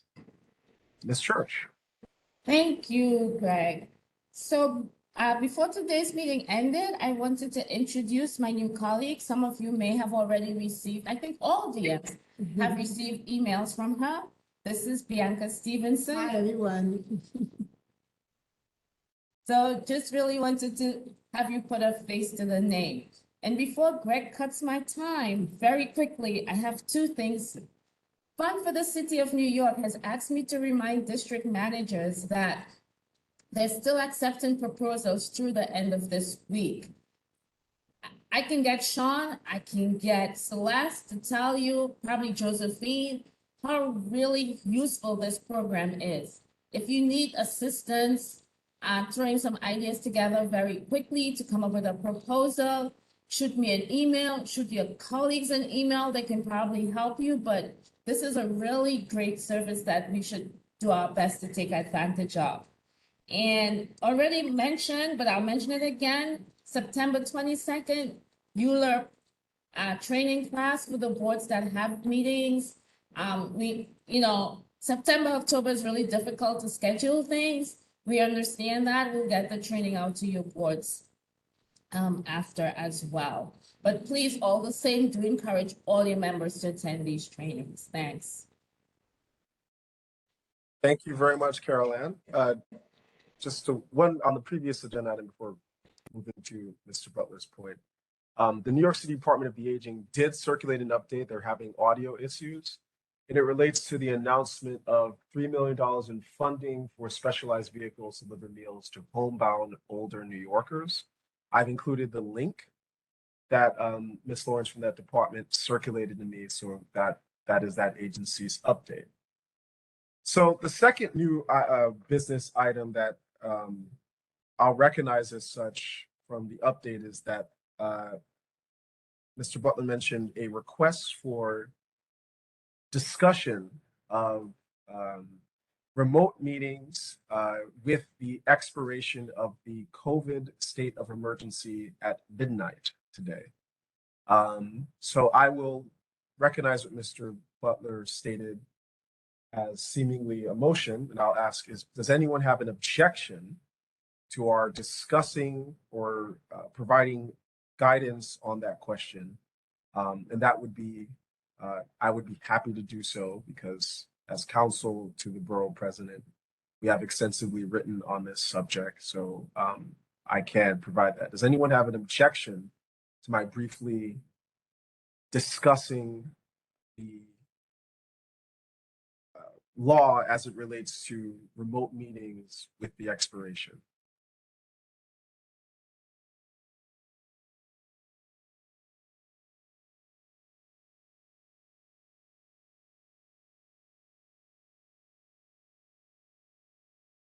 All right, hearing no objections, I'll briefly summarize where things are, and I will,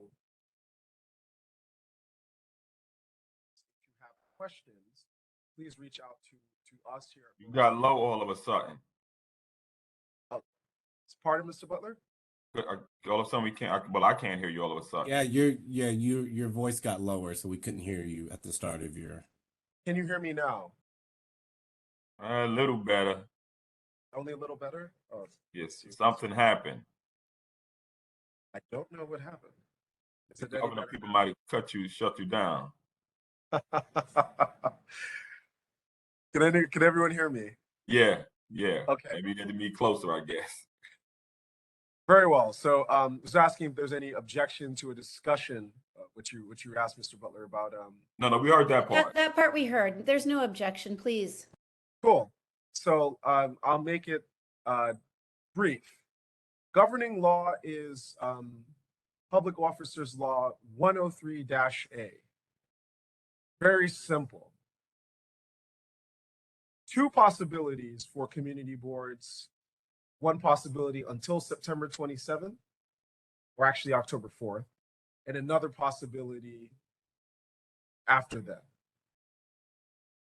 If community boards want to continue to operate fully remotely, the way the law is written, this is Public Officers Law, section 103-A, it would be subsection 3, is that a community board can continue to operate completely remotely if the community board determines that the two current, either or both of the two current states of emergency, the one that relates to the monkeypox through September 27th, and the one that relates to polio through, I said October 4th. I will just double check right now to make sure that I'm not incorrect about the date.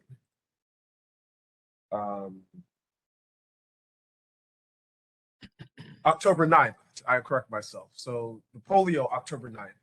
Community board would have had to determine that these states of emergency affect or impair their ability to hold an in-person meeting. Community boards do that under the terms of the law. They could continue to operate remotely as the law is written as we understand it. What does that mean concretely? If you did not already make that determination, to make that determination, you are now compelled to hold a meeting. This brings us now to the other possibility, right? The law as written allowed for, regardless of a state of emergency, community boards to operate hybrid meetings if community boards passed a resolution authorizing hybrid meetings.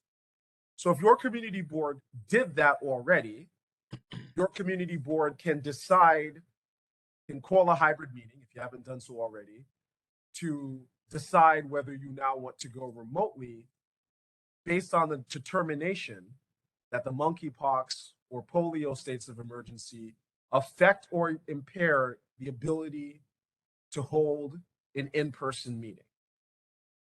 If you did not adopt that hybrid resolution, then you need to meet in person, because that is the default procedure under New York law. And at that meeting, you can have a determination of whether either the monkeypox or the polio states of emergency affect or impair the ability of the community board to hold a meeting in person. So to be crystal clear, we are now in the universe with the expiration of the COVID state of emergency, where that executive order brought with it the blanket authorization to conduct remote meetings. Without having expired, we are now in the sort of legal default position, and there are two options in that reality. You can have hybrid meetings, or community boards can have hybrid meetings if they authorized hybrid meetings, if they adopted a resolution for last night, or they have to meet in person.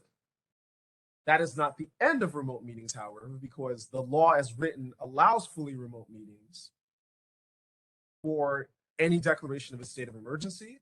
And there are two current states of emergency that would allow remote meetings if the community board decides, like the way it decides anything else, that these states of emergency affect or impair the ability of the public body to hold an in-person meeting. Mr. Butler, I see you have your hand up. I'll now take questions on what I said. We'll start with Mr. Butler. So yes, so last night, we passed a resolution to allow hybrid meetings. We did that at last night's board meetings. So if I'm understanding you fully, since we did that, that now allows us to hold our next meeting completely virtual based upon the monkeypox and polio? No, I want to correct that. No, you cannot. Because you passed a resolution to conduct a hybrid meeting, it allows you now, if you like, to have another hybrid meeting, during which meeting you can decide if you want to go fully remotely based on the monkeypox or polio states of emergency. I know often that the law is not clear, but in this instance, I will read it. It is the section that says, the in-person participation requirements of the open meetings law shall not apply during a state disaster emergency declared by the governor pursuant to section 28 of the executive law. If the public body determines that the circumstances necessitating the emergency declaration would affect or impair the ability of the public body to hold an in-person meeting. Both the monkeypox declaration of a disaster and the polio declaration of disaster expressly were passed under section 28 of the executive law. Therefore, they meet what is described as in this law. But the most important part is a community board has to decide that the monkeypox or polio or both circumstances affect or impair its ability to meet in person. That means you have to do that at a public meeting. So since in your instance, describing Mr. Butler, since what CB3 did last night was just adopt the hybrid procedure, they'd have to decide to go fully remote based on polio or monkeypox at a meeting, which means it's now a hybrid meeting. If last night CB3 had decided to determine that the monkeypox or polio states of emergency required fully remote, it could have done so. But because it did not do so, you now have to decide at a meeting, and the only meetings that you could have are hybrid or in person. Oh man, I wish we would have known that. We would have adopted that last night as well. I do want to say this, however. This is, I think, an important part. And on here, I'm going to be very clear. We are editorializing. This is my editorializing. I'm assuming personal responsibility for this. The community board has to determine that the monkeypox or polio state of emergency stops it from having an in-person meeting. That's Right. going to happen at a public meeting with public commentary. I'll just leave it at that. There has to be that determination. Celeste, you have your hand up. So I guess just a clarification on that. So if the board already passed an amendment to hold remote meetings whenever there's a state of emergency, is that not an umbrella? Because they passed it, and I imagine they mentioned any possible state of emergency, even ones we wouldn't necessarily foresee. And this isn't for everyone, obviously. This was the extraordinary circumstances amendment. But given the state of emergency, it seems a bit redundant to have to go back in person to decide to not go in person. And by the time we do all that, we probably will be in person anyways. So does it not just automatically grant us the ability to be remote since the state of emergency is extended? Yes, I would say that if the board has also passed a blanket resolution previously saying anytime there's a state of emergency, we deem it that, and we have the authority to go remote, we're going remote, that also covers it. Awesome. Other questions on this topic? Yeah, I got a question. Spencer. Yeah, so I was under the impression that the open meetings law was changed to allow for hybrid meetings without a state of emergency as long as there's a quorum present. That is correct, Mr. Spitzer. So I would clarify that. That is the universe that we're in. The universe that we're in is either, under the law as written, it says two things. One, without any state of emergency, you can have a hybrid meeting if the community board adopted a resolution to have hybrid meetings. And you are correct that the law says the requirement is simply that a quorum, those of you who have 50 members, that would mean 26 members have to attend in person. The rest of it can be remote. That is currently allowed, but the only— Without a resolution. No, required a resolution. You have to have a resolution. That's what the law says. It requires that the public body had to have decided that this is how they want to do things. Okay. That is separate and apart from the question about going remotely, continuing with remote meetings. No, we've And the answer— been having hybrid meetings already for a while without adopting any resolution. But that was, I guess, still under the Yes. emergency. Correct. I mean, under the emergency, because you can have had a fully remote meeting, you quite frankly can have done whatever you wanted. Right. Okay. So, but I'm saying, so now that's the key. Mr. Bell, I see you have your hand up, but I do want to again hold to recognize if there's any other person who has a question on this topic, I'll answer that question before go back to Mr. Butler. Ms. Singer, followed by— I'm sorry. This is Melinda Perkins, CB5. I do have a question just for clarification. So currently, the state of emergency is extended to October 4. Claire, there's a monkeypox state of emergency that is extended through September 27th, and there's a polio state of emergency that's extended through October 9th. October 9th. So technically, we can still meet remotely if our next meeting falls before October 9th. No, not unless you determined that this is a reason to meet remotely, this being the monkeypox or polio, or as I was describing with Ms. Leon, unless you had like a blanket resolution that says anytime there's a state of emergency and we can go remote, we're going remote. Understood. Thank you. Ms. Singer, followed by Ms. George. Ms. Singer. Hi, my board did vote to stay remote for the September meeting, but we didn't go further than that because we didn't know if we were coming back online.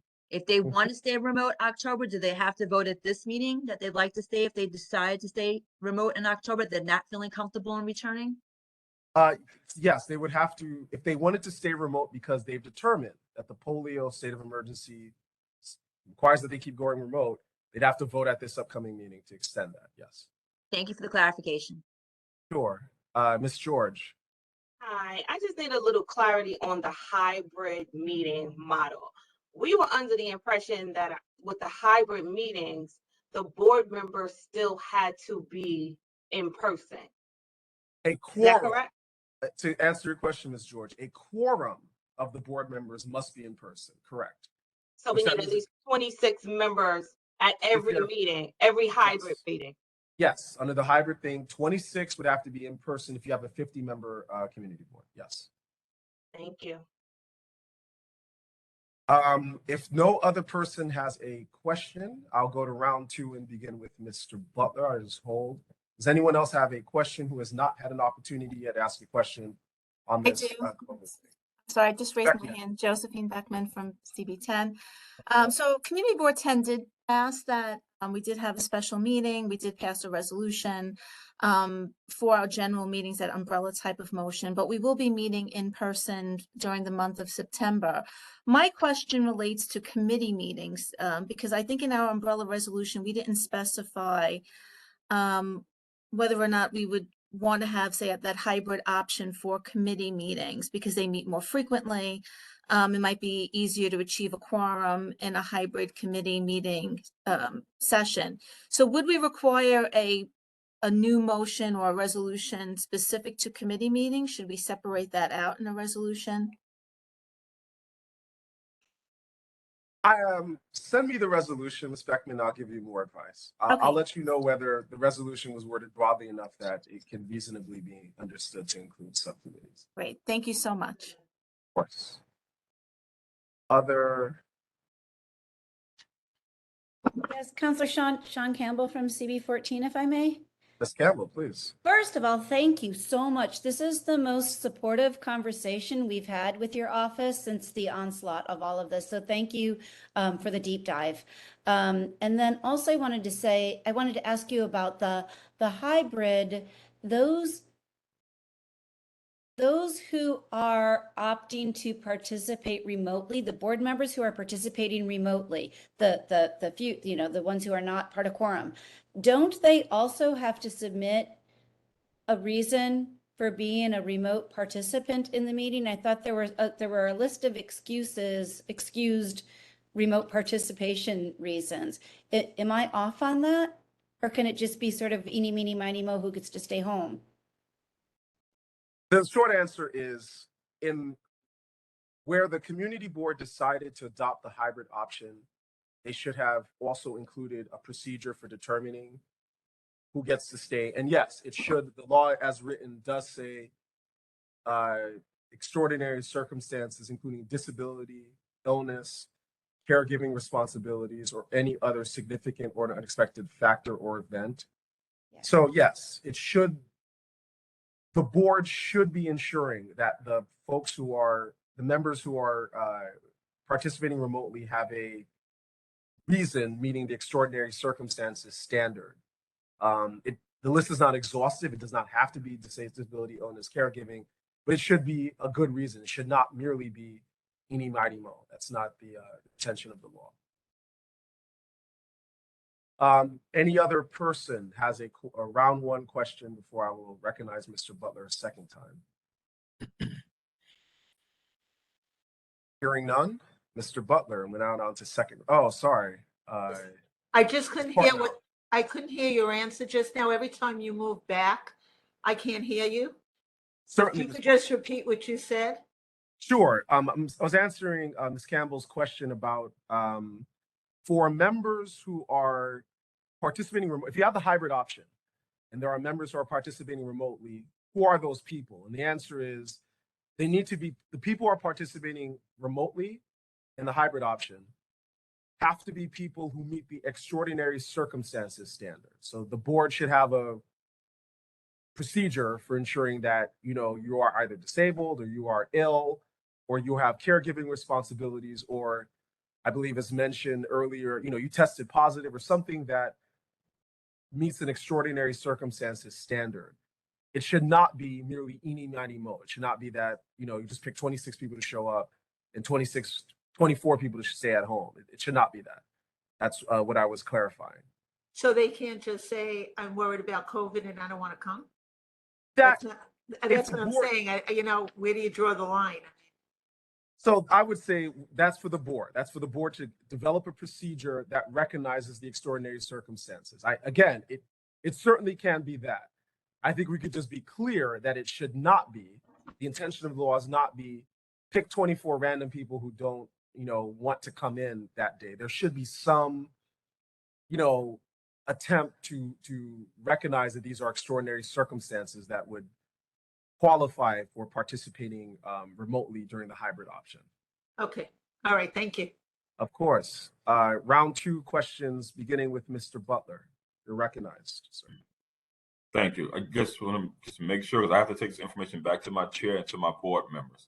So yes, tonight ends the emergency for COVID, right? Last midnight did. It's now over. And then September 27th is the monkeypox one. And October 9th is the polio one, correct? Yes, sir. That is correct, sir. Okay. So we met last night. We did our resolution for hybrid. If I heard you correctly, we can call another public meeting and then vote to continue fully virtual because of the monkeypox and polio emergency.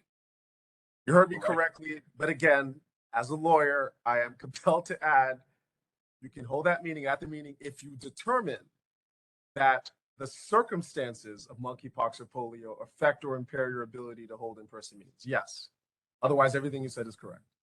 Right. As long as we determine. Yes. There are no guidelines on determination. That is correct, Mr. Butler. You Okay. are correctly noting that the law says all that it says. Yes, that is Right. correct. You're pushing the envelope, Henry. You're pushing the envelope.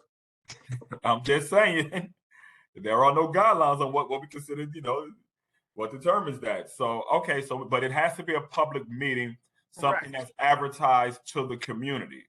Correct. And to essentially at least the insinuation of Mr. Spitzer's point, to open it subject to public scrutiny. Yes. Right. Public Right. should be able Right. to hear what you're just sort of deciding, and it'll be open to public scrutiny. Yes. Right. And that it could be a public meeting where that could be the only agenda item for the public meeting. Yes. And that meeting would have to be right. We can make that meeting hybrid. That means that next meeting, that would have to be hybrid. Yes, sir. That is all correct. Got it. Okay. Thank you. Are there any other round 2 questions on this? If nobody else, I do have something else, but I'll wait. Any other round 2 questions?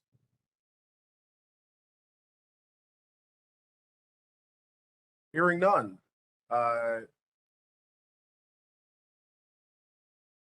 I would recognize, I'm not certain whether the Roberts rule apply. The Roberts rule do apply. You are technically only capped at 2 rounds of questions. If they don't, and I don't think they do, I'll recognize you, Mr. Butler, especially given the extraordinary circumstances of the discussion of extraordinary circumstances. Oh, okay. I didn't realize we were following Robert rules. Okay. Moving forward, where we're going to have to, eventually be hybrid or in person, whatever board chooses to do in person or hybrid. Eventually, fully remote is going to be gone. Eventually, fully remote will be gone. It's either going to be hybrid or fully in person. Yes.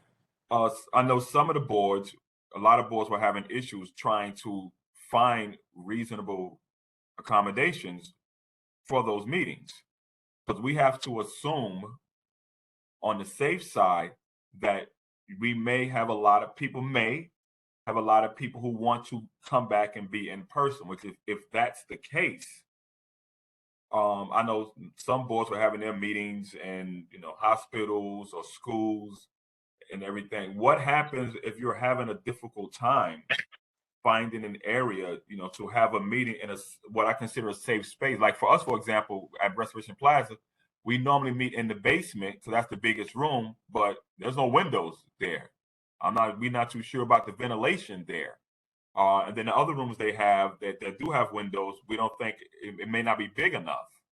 Will we be getting any assistance from Borough Hall on trying to find locations within our district, not going to Borough Hall, but within our district, like trying to get access to some of these schools? And even some of the schools are hesitant, because all of these monkeypox and COVID and whatever else is going to be out there soon. They don't want too many people in their schools. So where is Borough Hall on helping our community boards find, appropriate, safe meeting locations?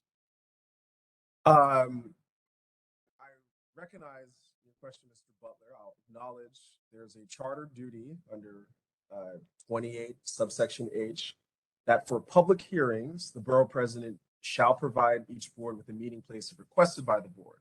The logistics of what you have raised, where, what sort of facility, we will take back and have an internal discussion. We are aware of our responsibility to provide a meeting place for public hearings if requested by the board, through the formal channels. I think the broader question as to if you're saying within the district, not borough, Paul, we'll get back to you about the logistics, since obviously we don't have the power to order certain people to provide you space. We'll have to triage that, but I will take that back. Caroline and I will take that back, and we'll have an update for you once we work out those logistics. Okay, thank you.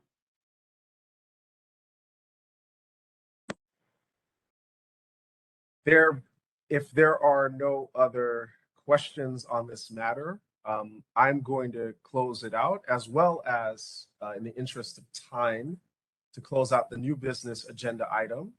The last thing I will note is some scheduling updates. The Borough Board meeting will be held on Thursday, the next Borough Board meeting will be held on Thursday, October 6th, not Tuesday, October 4th. It is being moved to accommodate Yom Kippur. And the next Borough Service Cabinet meeting is scheduled for October 11th at 10 a.m. On the Borough Board, please inform your chairs and the boards generally that the next Borough Board meeting, the one for October, will be Thursday, October 6th. There being no further business, this Borough Service Cabinet meeting is adjourned until October 11th at 10 a.m. May you all be well, and we'll see you then. Bye-bye. Thank you. Thank Thanks. you. Thank you. Thank you. Thanks. You.